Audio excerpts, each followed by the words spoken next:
bonjour, chers auditeurs, et bienvenue à ce balado avec le docteur François Reeves, cardiologue et professeur à la Faculté de médecine et affilié à l'École de santé publique de l'Université de Montréal. C'est un grand privilège parce que c'est un médecin, un cardiologue émérite, alors on est bien chanceux de l'avoir avec nous aujourd'hui. Docteur Reeves, bonjour. Bonjour, M. Lauzon. Merci beaucoup d'accepter d'être avec nous aujourd'hui. Ben, c'est un Et vrai plaisir. Je ne peux rien vous refuser. Vous le savez bien. Vous êtes fin. Et d'accepter de nous parler de santé environnementale. Est-ce que c'est possible, parce que nos auditeurs vont peut-être se demander qu'est-ce que c'est la santé environnementale, est-ce que c'est possible de commencer par cette question un peu plus large? Mais en fait, de base, la santé environnementale, ça a toujours existé. Moi, ce qui a peut-être fait un espèce de renouveau, c'est carrément de traiter de cardiologie environnementale. Puis il y a 15 ans, quand j'ai commencé à développer ce concept-là, je vous avoue que mes collègues me regardaient en disant, François, continue à travailler avec tes stents, tes molécules et tout, là. Qu'est-ce que tu vas faire dans le champ de l'environnement? Puis pourtant, ça a été un cheminement que j'ai découvert que la dimension environnementale liée aux maladies cardiaques était beaucoup plus importante que je le croyais. Puis en fait, quand j'ai fait mon cours de médecine, alors on remonte à quelques décennies, on n'en parlait même pas. On parlait de l'influence environnementale pour des choses évidentes, par exemple les maladies pulmonaires. Ça, le lien est fait depuis très longtemps puis est évident. Mais de penser qu'un milieu pollué, ça peut entraîner des infarctus, des AVC, c'est quelque chose qui est maintenant plus tellement nouveau, mais au moment où j'abordais ce sujet-là, qui n'était pas tellement connu. Donc, ça a été une innovation, si on peut dire. Oui, bien pour moi, ça a été une sorte de renouveau parce que de base, moi, je suis un cardiologue classique, c'est-à-dire un cardiologue d'intervention. Ça, c'est les gars qu'on réveille à 3 heures du matin pour aller déboucher des artères en toute urgence en criant le temps, c'est du muscle là, pour sauver le maximum de cœur. Ça, c'est mon travail de base. J'ai dirigé le laboratoire de cathétérisme cardiaque du CHUM pendant 12 ans sur le site de la santé. J'ai fait de la recherche clinique, au moins 42 protocoles dans le corps. Donc, je suis un cardiologue classique et en intervention. Puis en fait, mon déclic, ça a été lorsque les éditions du CHU Sainte-Justine m'ont invité à écrire un premier bouquin qui s'appelle Prévenir l'infarctus ou y survivre. Puis Sainte-Justine voulait un livre de vulgarisation destiné à toute la famille pour justement s'attaquer aux facteurs de risque de la maladie cardiaque, puis dès l'enfance, dès la famille, c'est-à-dire dans nos habitudes de vie, puis effectivement, c'est dans le milieu familial que ça se trace. Pour commencer à lire un tas de choses qu'un cardiologue d'intervention ne lit pas, on est déjà assez occupé comme ça. Mais pour pouvoir faire ce livre-là, j'ai plongé dans la littérature de l'Organisation mondiale de la santé, du Center for Disease Control, de Santé Canada, l'Institut national de santé publique du Québec pour découvrir que l'environnement a une part vraiment importante dans la maladie cardiovasculaire. Puis ça vaut la peine qu'on s'y attaque au même titre qu'on s'attaque à l'obésité, la sédentarité, le tabagisme, etc. La question environnementale est vraiment vitale pour diminuer le nombre d'infarctus puis le nombre d'AVC.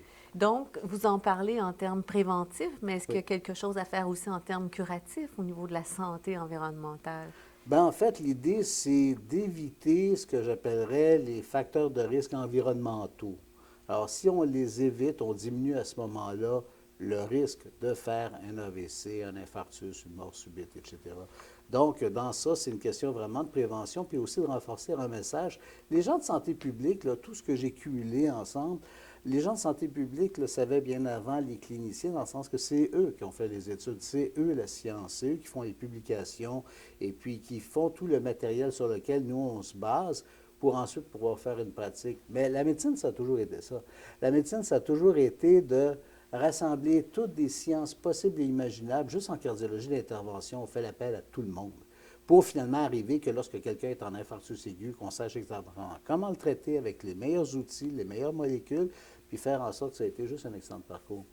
Fait que si on parle de santé environnementale, dont la cardiologie environnementale, puis pourquoi je m'intéresse à ça, c'est parce que je suis comme un poisson dans l'eau en cardiologie environnementale. Tous les phénomènes inflammatoires, les phénomènes d'oxydation, c'est toutes des choses qu'on connaît dans la physiopathologie de l'infarctus habituel, de l'AVC habituel. Puis là, lorsqu'on commence à retracer ça dans notre environnement puis qu'on les identifie, c'est là qu'on a moyen d'abaisser cette mortalité cardiovasculaire qui, on le rappelle, c'est le premier tueur de la planète.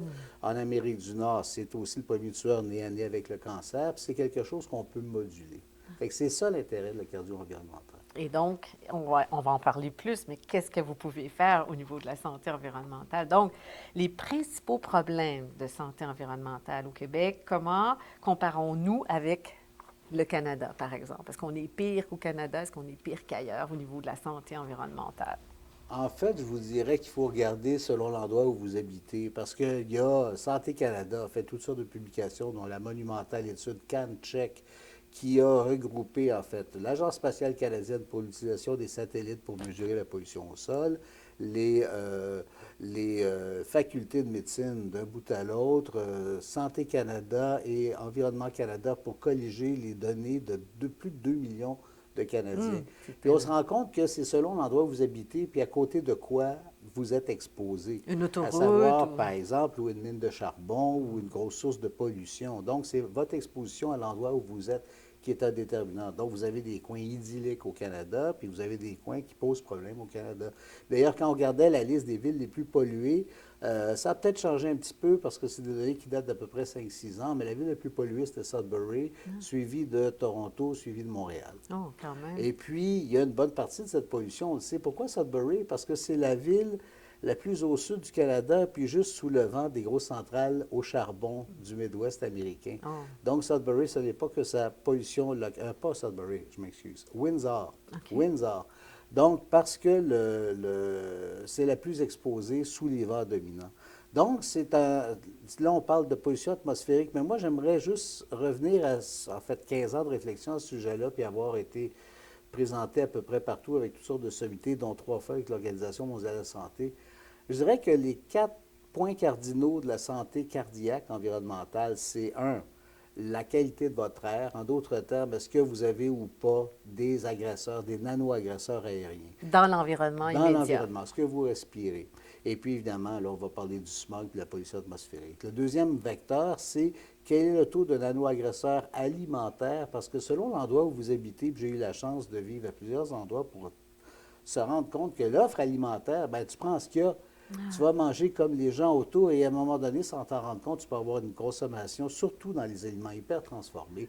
Beaucoup de sel, beaucoup trop de sucre industriel ajouté, les gras trans, bref, des aliments complètement frelatés qui induisent un syndrome cardio-métabolique. Qui Donc, sont quand différents d'une épicerie à l'autre, selon le quartier où on vit, c'est ça? d'une part, selon le quartier où on est, selon le pays où Ah on est. Et oui? quand vous mangez, tu sais, tout le monde parle de la diète méditerranéenne, mais c'est vrai. Puis quand on est dans le sud de la France, le sud de l'Italie, le sud de l'Espagne, ben, on se rend compte que ce sont les pays où ils ont les plus bas taux de maladies cardiovasculaires par rapport à toute l'Europe en général. Puis il y a une bonne partie de ça, c'est leur type d'alimentation beaucoup plus sain, beaucoup plus végétal, beaucoup moins de viande animale, beaucoup moins de sucre, beaucoup moins aussi de produits frelatés. Troisième élément en cardio-environnemental qui est important, c'est le degré de verdissement autour de vous ou le degré de minéralisation à l'inverse. Plus un milieu est minéralisé, plus le taux de mortalité cardiovasculaire, ça, a été mesuré sur des grandes populations, des millions de personnes, plus c'est vert, moins vous avez de risque de mortalité cardiovasculaire, puis plus c'est minéralisé, bétonné, asphalté, appelez ça comme vous voulez, plus vous avez de mortalité cardiovasculaire. Puis la principale explication de ça, parce qu'il y en a plusieurs, la principale explication de ça, c'est que les arbres sont d'immenses filtres à air. Un nuage de smog qui traverse un boisé, bien, de l'autre côté, il n'y a pratiquement plus de particules. Puis non seulement, ce n'est pas seulement un effet Le filtre. d'absorption de filtre, mais les arbres métabolisent activement le NO2, le SO2, les particules fines, l'ozone. Mais les arbres peuvent être dépassés. La preuve, c'est les pluies acides. Il y a une trentaine, quarantaine d'années contre lesquelles l'AQLPA s'est battu, l'Association québécoise de lutte contre la pollution atmosphérique, puis qu'il y a eu finalement des projets de loi pour diminuer les émissions de smog par, c'était surtout les usines au charbon, qui envoyaient tellement de dioxyde de soufre et de dioxyde d'azote. Puis ça, le dioxyde de soufre et le dioxyde d'azote, on met de l'eau avec ça, ça fait de l'acide sulfurique, puis de l'acide nitrique. Et c'est les pires acides juste après l'acide chlorhydrique. Donc, il y avait littéralement des pluies acides authentiquement. Donc, il y a eu toute une législation pour ça, pour protéger ces arbres qui eux-mêmes nous protègent. Puis en fait, le dernier, le quatrième vecteur de ce que j'appelle toujours la cardiologie environnementale, dans les 4 grands facteurs de risque, c'est comment est votre urbanité autour de vous. Est-ce que ça favorise ou pas l'activité physique, les déplacements, la mobilité, le sport. Donc, est-ce que ça favorise ou pas de l'activité physique? Je vous donne un exemple. J'ai eu le bonheur de vivre un an à Paris. Tu veux pas d'auto à Paris? J'étais en plein dans le 6e arrondissement, en plein milieu, tout près de la Seine. J'allais travailler en métro tous les matins à la Pitié-Salpêtrière. C'était C'était un bonheur total d'efficience. Puis en fait, avec un ticket de métro à Paris, tu peux te rendre jusqu'à Versailles ou pratiquement jusqu'à Fontainebleau. Donc, c'est comment est-ce qu'est aménagée la ville, est-ce que ça favorise ou pas l'activité, puis notamment les espaces verts qui sont tellement importants. Fait que c'est ça les 4 grands vecteurs qui font que si vous me donnez un milieu donné, puis vous me dites, bon, c'est quoi le taux de pollution atmosphérique, c'est quoi le taux de pénétration de l'alimentation hyper transformée, c'est quoi le degré de verdissement, puis enfin, est-ce qu'on peut marcher, faire du sport, bouger, se déplacer de façon autonome par les transports collectifs facilement? Bien, je vous donne le taux de mortalité cardiaque à la fin de la journée. Oh, donc ce sont en même temps les facteurs de protection en matière Tout de à santé fait. environnementale. C'est ça que je dois en conclure. Exactement. Ça donne des pistes pour savoir ben, comment travailler pour être efficace. On travaille sur ces 4 points-là, puis on fait des gains. Puis c'est déjà démontré dans plusieurs régions. Vous vous souviendrez qu'on a travaillé ensemble au sein d'un comité conseil sur les changements climatiques. Madame la vice-présidente. Oui, du comité. Et est-ce que vous pouvez dire à nos auditeurs si vos recommandations comme expert en santé environnementale avaient été intégrées dans des rapports? Mais on le voit de plus en plus à beaucoup de niveaux quand on regarde les derniers projets de loi de ce qu'on appelle les OM, c'est-à-dire les organismes et ministères qui relèvent du gouvernement. Ils ont tous des comptes à rendre maintenant de plus en plus en termes d'émissions de GES, en termes de recyclage, en termes des 3 R, là, recycler, revaloriser, etc. Ça ne va pas toujours ça va pas assez vite à mon goût, mais ce qui est sûr, c'est que c'est de plus en plus impliqué. Puis là où je trouve ça très agréable, c'est surtout au niveau des villes, des municipalités. Puis moi, j'ai toujours dit, entre les 3 paliers de gouvernement, entre le fédéral, le provincial et le municipal, celui qui a le plus d'influence sur ta qualité, espérance de vie, c'est le Milieu municipal. de C'est la ville où proximité, tu hein? habites, c'est le quartier où tu habites qui est le principal déterminant de ta santé environnementale. Puis ça ne relève pas tellement d'Ottawa ou de Québec, mais bien plus de où est-ce que tu es. Puis à ce moment-là, les villes ont quelque chose d'important à dire. Puis c'est pour ça que dans le mode de développement des villes, moi, ce que je souhaite, c'est pour continuer notre évolution, parce que c'est plus le Québec, forcément, qui me préoccupe comme enjeu, c'est de se développer plus à l'européenne qu'à l'américaine. Grande densité urbaine. Densité, mais pas. Les villes américaines sont denses, les villes européennes sont denses, mais c'est comment on fait la densité. Est-ce que vous voulez avoir l'air de Genève ou d'Atlanta? Ah. Est-ce que vous voulez avoir l'air de Stockholm ou de Cleveland? Et moi, je favorise nettement le modèle européen où il y a une densification qui est plus, c'est aussi dense, mais au lieu d'être ce que j'appelle le modèle termitière, c'est-à-dire ça c'est le modèle américain, tout est bas, tout est bas, tout est bas, puis là, tout est à la même place. Champignon. Alors que le modèle européen, lui, c'est pas grand monde, tout à coup, pouf, ça se densifie, mais sur à peu près, prenez Paris, où la norme, c'est 6 étages partout, Oui. bien, ils n'ont pas été construire tout à même place, au milieu, à côté de Notre-Dame de Paris. C'est comme si on avait décidé, si on faisait ça comme certaines villes américaines, c'est tout mettre à même place, comme un enfant qui s'amuse avec des jeux de blocs, qui met tout parce que ça fait joli. Pour le skyline, c'est joli, mais que ce n'est pas pour les gens qui marchent au niveau de la rue, pour les gens qui se déplacent, quelque chose de plus fonctionnel. C'est pour ça que je professe vraiment le modèle plus à la fourmilière qu'à la termitière. Il faut une densité, mais une densité n'importe comment, ça fait des choses regrettables, comme par exemple une accumulation de tours à condos sans aucune vie de quartier intelligente. Donc, il faut vraiment qu'il y ait une densification orientée sur l'être humain. Et c'est pour ça que je dis, est-ce qu'on réinvente la roue? Non. Toutes les villes suisses sont faites comme Oui. ça. La plupart des villes européennes sont faites comme ça. Puis moi, j'ai une affection particulière pour Genève, par exemple, ou Zurich, où tu as une ville dense avec des transports en commun extraordinaires et tout, mais que ça reste une ville pour le piéton, pour l'usager, pour celui qui y vit à la vie de tous les jours. Peut-être plus agréable que des canyons De Tours. de tours. Voilà. Oui, je pense qu'on aurait intérêt à s'inspirer de ces beaux modèles. Les entreprises, selon vous, est-ce qu'elles ont un rôle à jouer en matière de santé environnementale? Ah, énorme. Ben, de toute façon, la santé environnementale, ça a commencé beaucoup plus dans la spécialité en médecine qu'on appelle la santé au travail, la CNSST, Oui. etc. Parce que c'est là où les gens, puis pour la plupart c'était des hommes, mais beaucoup de femmes dans tout ce qui s'appelle textile aussi, c'est là où les gens sont le plus exposés. Puis c'est là qu'on s'est rendu compte, par exemple, des problèmes de silicose, les problèmes d'amiantose, les problèmes d'anthracose. Mais c'était d'abord et avant tout des maladies professionnelles. C'est Et en ça, ce sont sécurité des, au travail, de santé et sécurité au et travail. ça, ce sont ben, des industries, ce sont des compagnies. Donc, c'était les premiers à être au front, à savoir, ou peut-être qu'ils ne s'en préoccupaient pas vraiment au début, mais quand on commençait à s'en rendre compte, ben, c'est là qu'on a commencé à avoir des médecins de spécialiser au travail, d'avoir des médecins intégrés dans la compagnie, quoique encore là, il y a la question, le débat de l'indépendance médicale du médecin de compagnie versus le médecin qui examine un patient sans avoir d'appartenance. Mais la médecine au travail, les spécialistes de ça ont vraiment développé des champs d'expertise où maintenant les gens peuvent être retirés lorsqu'il y a un problème d'amiante. Ou il y a vraiment une reconnaissance de ça. Ensuite, ben, tout ce qu'on a appris des hauts taux d'exposition en médecine du travail, ben là, quand on regarde au deuxième degré, les gens qui habitent autour de la dite industrie, par exemple, les gens à Thetford Mines qui habitaient autour des compagnies d'amiante, il y a eu des problèmes. Là, on parle d'arsenic actuellement en Abitibi. Donc, ça, c'est des préoccupations qui viennent de la médecine du travail. Puis enfin, ben, il y a de l'environnement un peu partout.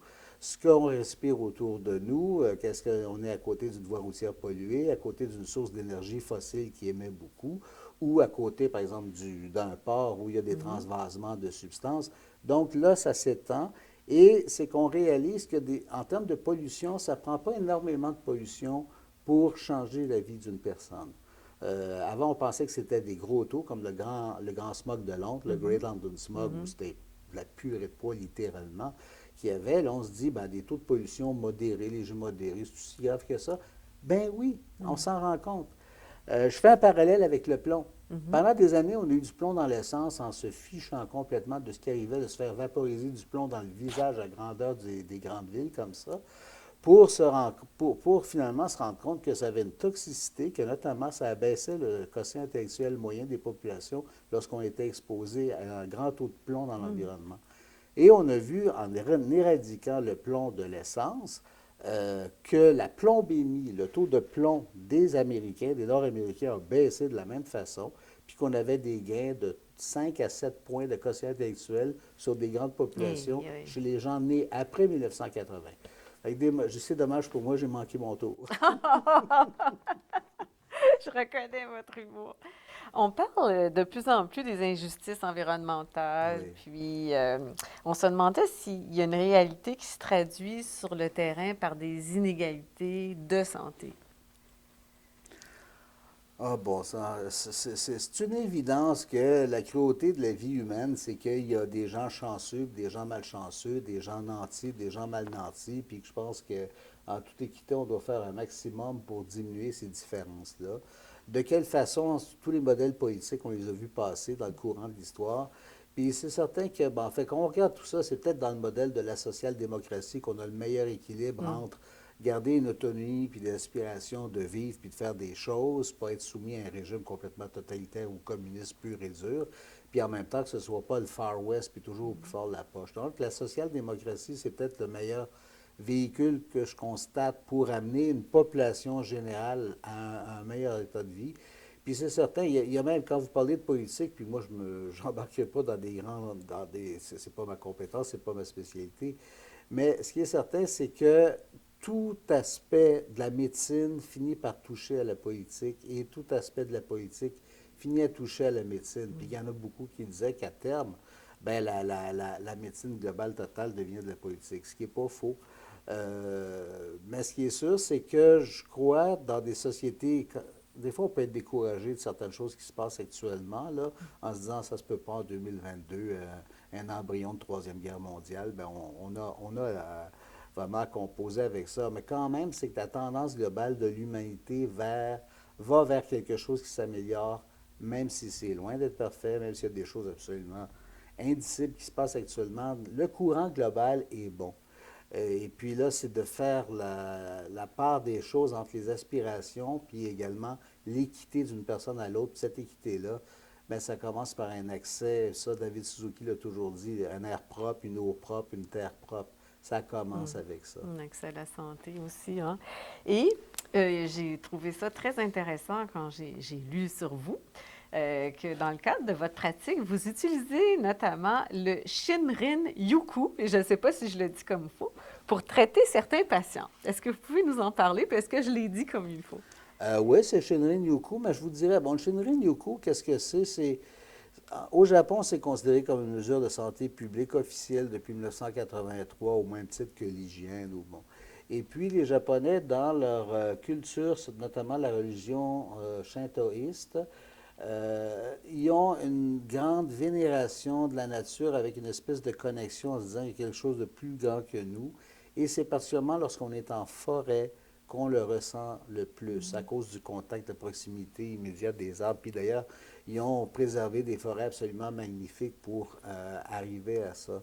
Moi, de façon plus concrète, c'est simplement que, un, l'activité physique fait partie en fait, non seulement de la vie, mais c'est un traitement en maladie cardiovasculaire aussi important que n'importe quel des médicaments ou des stents ou pacemakers ou des fibrillateurs.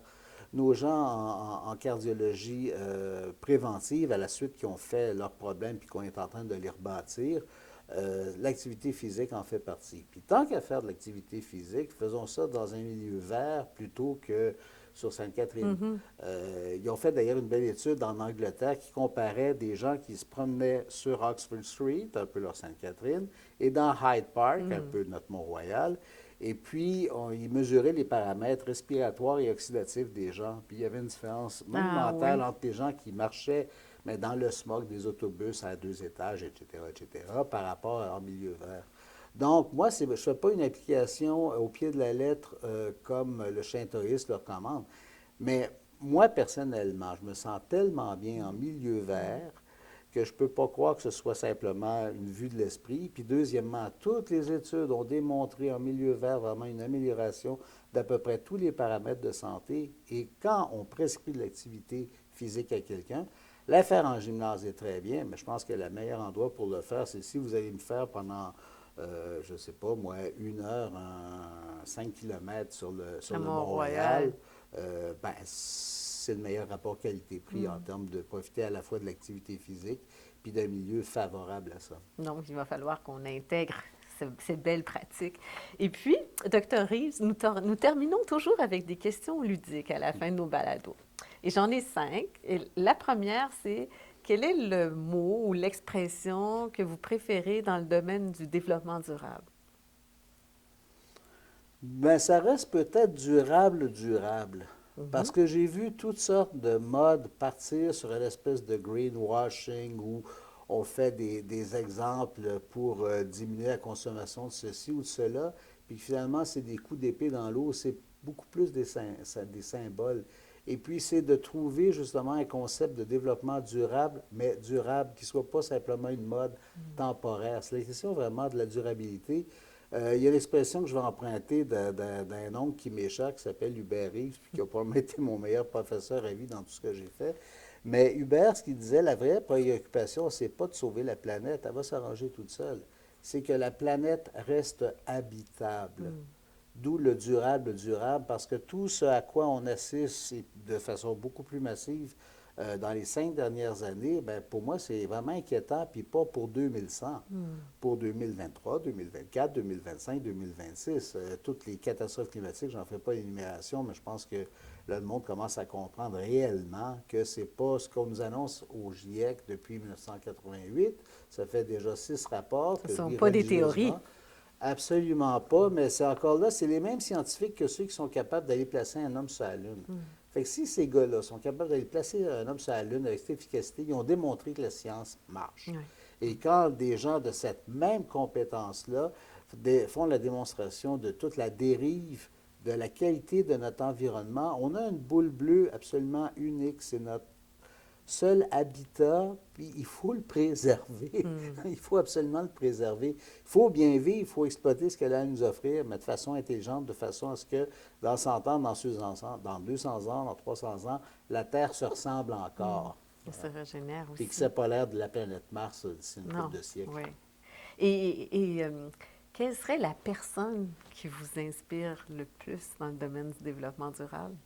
Ah, ben 2 personnes. Moi, mes 2 mentors dans ça. Ben, moi, je dirais le premier, c'est mon père. Personne ne le connaît, mais c'est un médecin, hématologue. C'est le frère aîné d'Hubert. Et puis, Hubert et André, mon père, qui est décédé depuis 10 ans, avaient ce même intérêt majeur pour la nature.